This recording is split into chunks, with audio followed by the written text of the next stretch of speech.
and I'm going to speak about hemp today.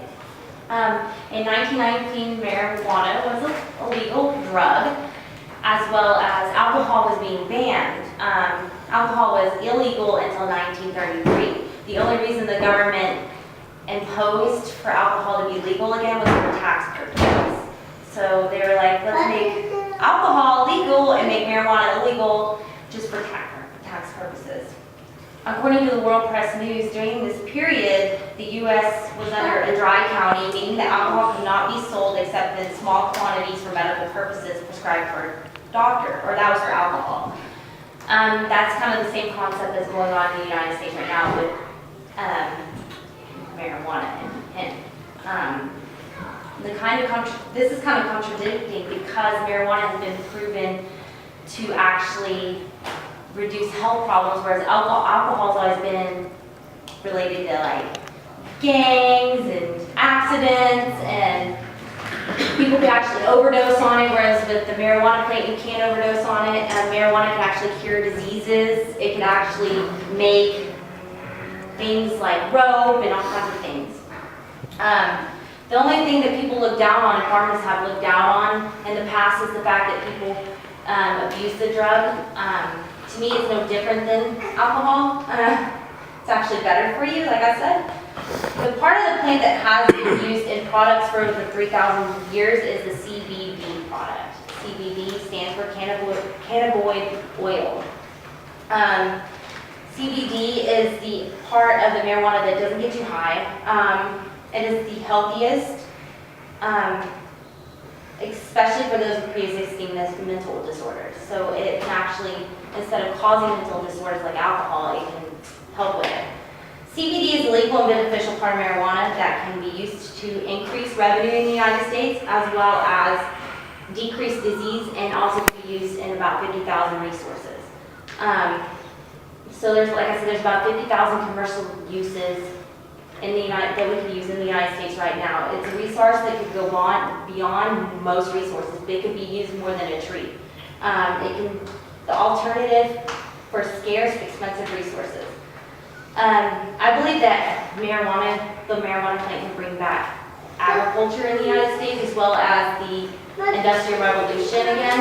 If we were to take the plant, agriculture it out here, manufacture it into resources here, we could stop using products from China and Italy and Mexico and things like that, and we can actually use more American-made products and increase jobs. And like when we were in the Industrial Revolution and the Agricultural Revolution, we actually had the best economy, and now we're going more towards like, let's alter all of our people out and let's just go to the IT business. Hence why most people have to have college educations now. The marijuana can reduce pollutants. So that being said, when you go to grow the plants, you don't have to use fertilizers or pesticides. And if you do use fertilizers, maybe just a little bit. Pesticides, bugs typically don't like to go towards that plant. It's already got its own odor that gets rid of the plant. So another thing that it can be made into is biomass. Biomass can be used as an alternative to fuel and energy. Biomass can reduce the amount of pollution by eliminating CO2 emissions. It actually doesn't pollute at all. That alone can bring down the cost of industrial, because in like states like California, you have to pay to use CO2 emissions. So this plant can actually take away that cost, making products in America that are made by Americans, and it can actually make things cheaper for us. And another reason why is pesticide, like I said, the pesticides and all that, lower cost. So basically you just charge for labor and to grow it. It also doesn't leave a whole lot of like, what's the word I'm looking for? It doesn't leave a lot of like goo in oceans. I don't know what the word would be for that, but instead it just always releases natural products. Like toxins or something? Toxins, exactly. Another thing that CBD can reduce its diseases. There's a website called projectcbd.org, and I wanted to list a bunch of diseases, but I can't list them all. They're huge amounts of diseases that this product can get rid of.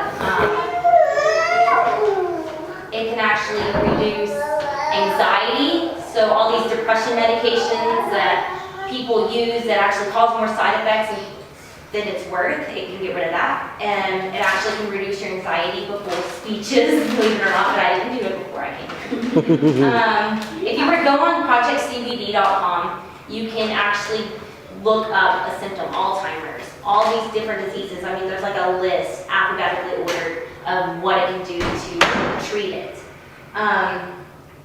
It can actually, the University of Kentucky did a study that CBD can actually reduce psychological effects that alcohol enforces on your brain.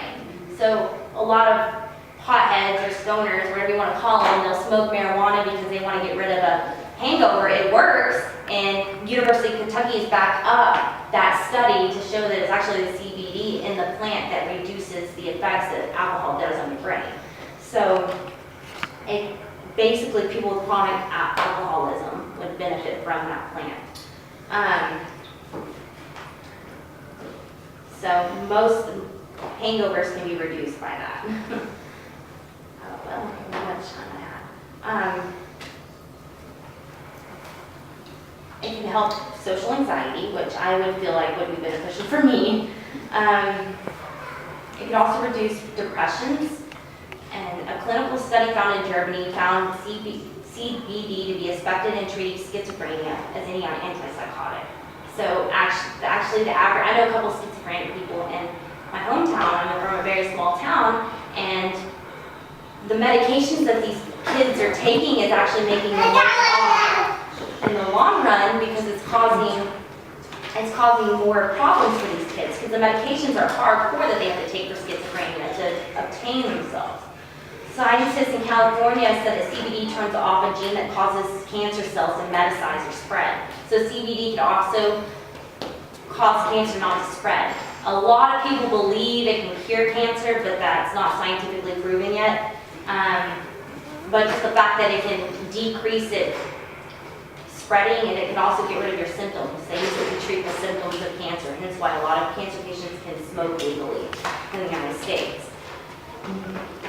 But it has been proven to actually relieve people's symptoms. They don't suffer as much, it calms people, and then also the HTC part of it does that as well. So them two in conjunction can help with that. And marijuana doesn't cause lung cancer.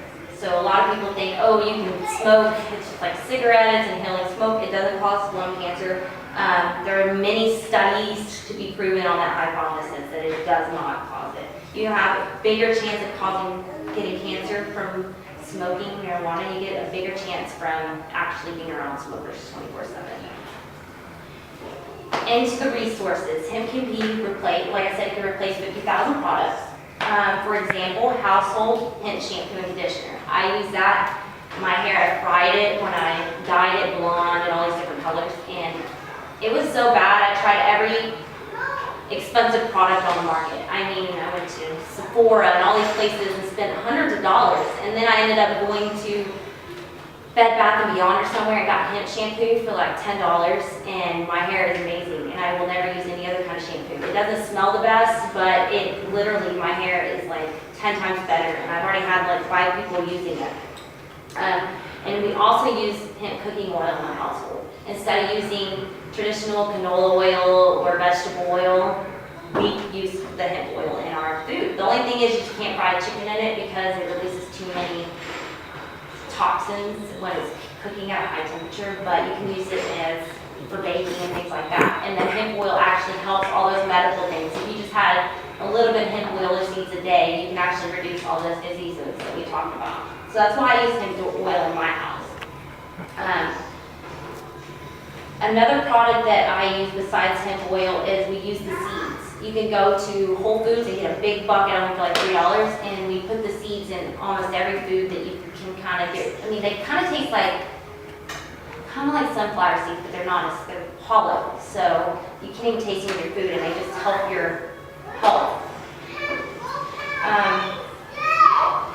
The cooking oil has a perfect combination of omega-6 and omega-3 fatty acids, which are proven to reduce cardiovascular diseases as well as heart disease and obesity.